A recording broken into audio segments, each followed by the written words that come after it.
This is Reiwa Gaming Matt, and it's time to take a look at the past few weeks of video game news in Japan. Hi everyone, Matt here. It's been a while since my last video. Sorry, I've been out of the weather, so to speak, dealing with a lot of colds and such, but I'm back in the saddle again, ready to go with some more Japanese news. And since the last time I updated with some news, there's been quite a lot of things going on, and we're going to get right into it. A lot of stuff to talk about. And let's start off with probably the biggest thing that a lot of people have been talking about lately, and that's been sales numbers in Japan, because there's been some pretty big news regarding that. Number one, the biggest news story that Western gamers probably want to know was how did Ghost of Tsushima sell in Japan? Of course, Ghost of Tsushima was a big hit in the West and was a critical darling in the game industry this year so far. It's gotten a lot of great reviews. It's gotten a lot of great user reviews, and it is a big title even in Japan. In Japan, a lot of people loving it. It's been selling out in many places. Even Sony has said that many stores were out of stock really quickly, and they even said to go ahead and buy the downloadable version if you can, if you can't find the other version. Well, we now know that not only was it the number one selling game of its first week of sales in Japan, it sold something over 200,000 copies. In 3 weeks, it's still in the top 10, and so far it's sold almost exactly 300,000 copies. This is an incredible number. It's actually broken records in Japan for particularly this generation for Sony and a new IP from first-party company Sony release. It's also, I believe, maybe one of the highest-selling first-party games from Sony this generation period. It's definitely outsold The Last of Us 2, which has been sort of a big competition between some people online, which one was going to do better, The Last of Us 2 or Ghost of Tsushima. Well, Ghost of Tsushima has done spectacularly. The game has gotten a lot of praise, of course. A lot of people have been talking about it. Even the producer of the Yakuza series went on his monthly Sega show and said that not only was it a fantastic game, but Japan was beat by it, and it was a game that Japan should have done themselves but they were basically beaten to the punch by it, and not only beaten to the punch in timing, but just in quality too. He said it was a fantastic game. He also said that it was a game that probably couldn't be made the same way in Japan. He talked particularly about the main character, how he looked kind of like a rough, not so good-looking character, and that in Japan it would probably have to be some sort of very popular, good-looking celebrity who would be in the game. And that's pretty much true. A lot of these games, when you look at them, all the characters look very handsome, very beautiful characters. And the Ghost of Tsushima character of Jin, he wasn't like terrible looking or anything, but he wasn't like a huge celebrity. You would see like you would see in the Yakuza games where they had Kim Taku play in the that game that came out, Judgment. So obviously, Ghost of Tsushima is doing very, very well. Sony actually had another hit where another game of the PlayStation 4 was number one, and that was the Gundam game that came out, the recent Gundam Versus game from not from Sony themselves, from Bandai Namco. It was the number one game last week, selling pretty well. I think it sold like 130,000 copies last time I checked, but I have to look again. So Sony is actually getting some games into the top 10, which is really nice. Ghost of Tsushima has had some nice legs. So some good news for Sony, especially with Nintendo dominating the charts every week, usually almost having every game in the top 10 list being theirs.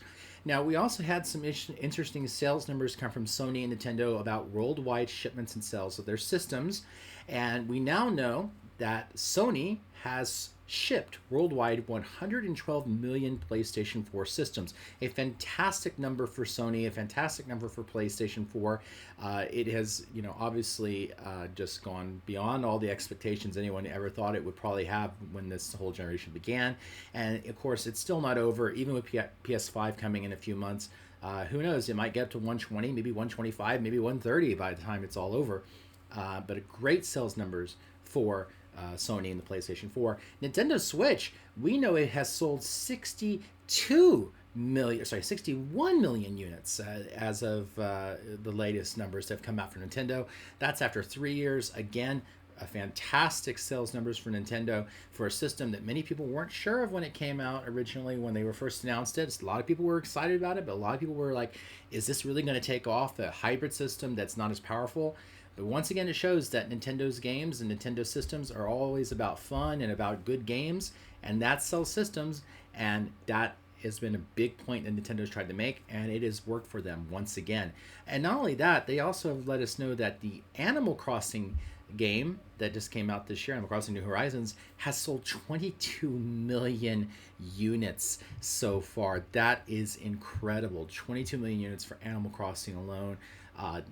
That game is easily the game of this year in terms of the excitement and the sales and all that's gone on. This game continues to be an amazing exciting moment for gaming this year.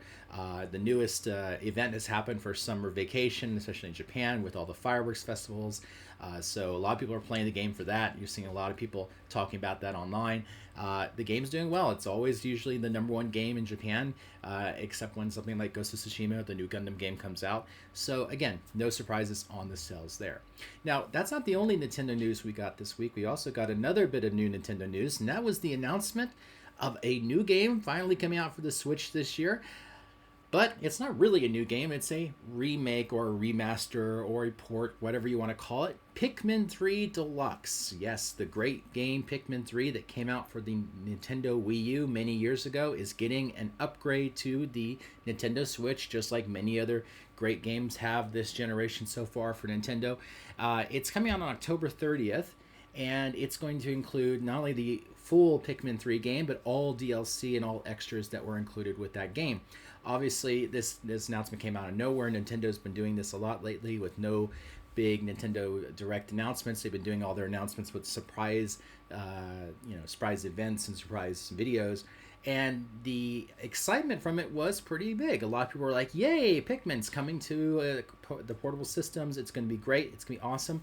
But, and this is a big but, there was a bit of a controversy too that actually ended up getting Wii U trending on Twitter, and that was that Nintendo, just like they did with the Donkey Kong game that came out on the Nintendo Switch that was originally a Wii U game, they have removed Pikmin 3 from sale digitally on the Wii U, and they did that just as they were announcing the game on the Switch. Obviously, this has brought up a lot of questions of anti-consumerism from Nintendo, doing anti-consumer practices by removing this title that you can no longer buy digitally. My feeling about this is kind of twofold. One, I absolutely agree. It's a stupid move. Nintendo doesn't really need to do this because, how many people are going to be buying this game anyway? And it just makes them look, it looks a little petty in the eyes of many people. But secondly, my other feeling is exactly what I said the first feeling. No one's going to be buying this game. How many people are going to go out and buy this game on the Wii U right now? I just don't see it. It was very cheap on the Wii U digitally, but if you have not bought this game yet, how many people out there are actually going to go, oh, Pikmin 3, I should pick that up right now on Wii U digitally? I just don't think that would happen.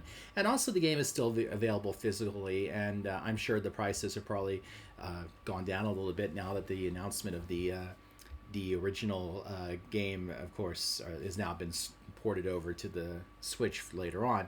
So it's not like the game is not available anymore, but yeah, it is a difficultly interesting story, and I think that especially when you saw a lot of these other anti-consumer type stories that have happened this week, like Sony and the Spider-Man Avengers controversy, Nintendo had one of their own, and obviously it didn't last very long.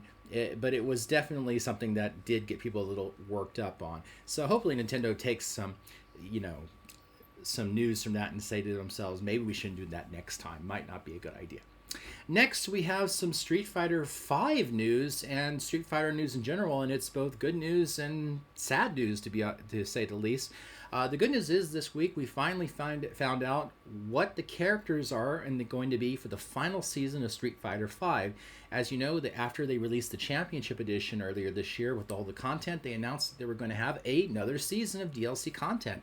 And they announced the characters for that this past week, and they include characters like Dan Hibiki, who is a famous character from the Alpha series. I believe he was modeled after the SNK characters, which of course led to a lot of interesting combo fights when they did the SNK versus Capcom series.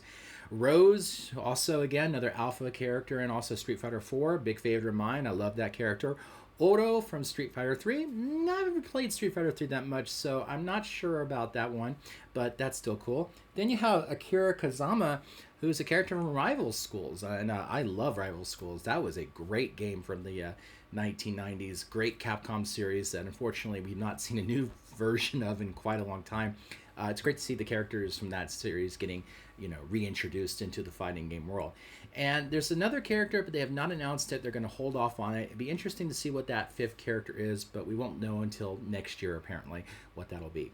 Now, after that announcement, there was a tweet that happened last night in Japan time, as I'm recording this, where Yoshinori Ono, who is the executive producer of the Street Fighter series and had worked at Capcom for over 30 years, made an announcement.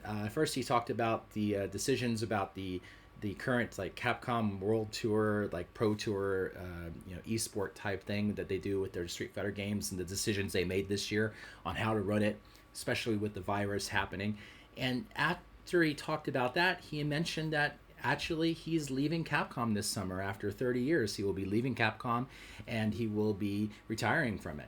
And it kind of came out of nowhere. He's been the face of the franchise for quite a long time. Particularly, people know of him from the Street Fighter 4 time and on. He's always the man who's is always up front and center talking about the game and the franchise. And he always has his little Blanca figure that he likes to talk with. He's a great face for the whole franchise. He's gone, but he obviously there's going to be people that will come in and give that franchise, I hope, a good home to, just as Ono has done a very good job keeping it in place the last few games. Obviously Street Fighter V had a really rough time, but it's, with all the updates, it's gotten itself back together in shape, and it's a really good game. So we're going to miss him. Hopefully he has a good future ahead of him. Hopefully he doesn't leave video gaming forever, but we'll see. But still, thank you to Ono, Yoshinori Ono, for your hard work on the Street Fighter series. Great one there. Also, this week, just happened yesterday, Deadly Premonition 2 got another patch. And this patch has greatly improved the frames per second issues that were plaguing the game. As you all have probably read about the game when it launched, there was a lot of issues with the game. There were actually sections of the game, open world parts, where the game was running at 1 to 4 frames per second. Now, I've been playing this game off and on for the last few weeks, kind of been tied down with a whole bunch of games, even though this is one of my most anticipated games of the year. And yet, I also had issues with that. It was really low frame rate, and it never really stopped me from playing, but it was really frustrating at times. I have not played the new version yet, but I have seen videos online, and it's definitely been massively improved. My hope is they still keep working on it, make it even better, but it's great to see that Toybox, the people working on it, and Swery have kept to their word that they were going to make the game better. And hopefully once I get a chance to finish the game, we're going to have a nice review for it. I keep saying we're going to, because definitely it is a game I want to talk about. It is very interesting and really, really cool. But great news for anyone who's been holding out. It's definitely worth picking up right now. Next, a little more sad news again from Japan, and this from those of you who love Akihabara and Japanese game centers or arcades. A very iconic arcade of recent Japanese gaming era is coming to a close, where Sega announced just last week that it's Sega Building 2 in Akihabara, a very visually well-known building, very visually well-known arcade, is going to be closing. It's going to be closing at the end of the month. This, of course, there is no real reason that they've been given other than they're closing. Thank you for your support. Obviously, a lot of places in Japan have been struggling this year with the whole situation regarding the virus. And of course, game centers are one place that have been struggling a lot about it, because game centers are places where a lot of people, particularly young people, would gather up together. And in Tokyo, a lot of these places were closed for a long time, even though there was no lockdown in Japan or in Tokyo. And the Sega Building 2, it had only just reopened about a month and a half, 2 months ago. And now it's going to be closing permanently. A lot of people, of course, have been saying this is a very sad thing. This arcade's been around since 2003, so it's been around since pretty much the the more of the growth of Akihabara from not just being this place people knew about as video gaming, but a place that everyone goes to, and it's become more of a tourist place and more of the anime and game otaku place that everyone knows about. The good news is, however, while this location is going to be coming to a close and it's going to be, gone, unfortunately, in a few weeks. It's not the end of Sega arcades in Akihabara. There are a lot of Sega arcades in Akihabara, and to be honest with you, I don't really remember going to this one much at all. In fact, I'm a big fan of the Club Sega arcade that's very close to the train station, very close to the bridge of the train bridge over near where was it? I would say it's near the Onoden, I believe, Electronics Center, Odonen. I can't ever remember the name of this store. That's a better arcade for me. I've always liked that one. There's plenty of other Sega arcades. So yes, that one is closing, and it's sad. But there's going to be plenty of Sega arcades and many game centers that people can go to. Obviously, game centers in Japan have had a really rough time over the last many years, and they've been changing a lot. Game centers these days are more about UFO catchers, crane games, metal games, less about video games, but you can still play a lot of video games there. But most of these games are they're very gimmicky, and you don't really see the game centers that you used to see 20, 25, 30 years ago, which is really sad. But still, I love going to game centers, even though they're different today. And hopefully, whatever takes its place in that building, it'll still be a wonderful place to go to. It is a very nice location, and it's very iconic. So hopefully someone nice will take it over, and it doesn't become just like a business place, because there are a lot of business places now in Akihabara, and I want to see Akihabara stay the way it is as much as possible. It's changed a lot over the years, sadly, and it's lost a lot of its charm in some ways, at least from the era I first went there. But I still love it. It's still my favorite place to go for anything otaku, anything video games, anything anime. And after that, we're going to finish it off with some really quick game announcements and date announcements. First off, Atelier Ryza 2, which we talked about before, the sequel to last year's Atelier Ryza game. It's going to be released December 3rd on PlayStation 4 and Nintendo Switch. It will also be released on the PC in January. I do not know about the Western release at this time. It's probably going to be very similar or very close to it. So that game's coming up very quickly, which is really nice to hear. A game that is coming very soon to the West is the so-called anti-RPG Moon, which was an old PlayStation RPG that's was many ways influenced games such as Undertale.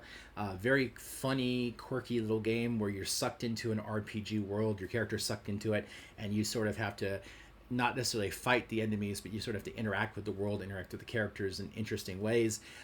It is getting finally an English release. It was originally supposed to get an English release in the PlayStation time, and apparently it didn't.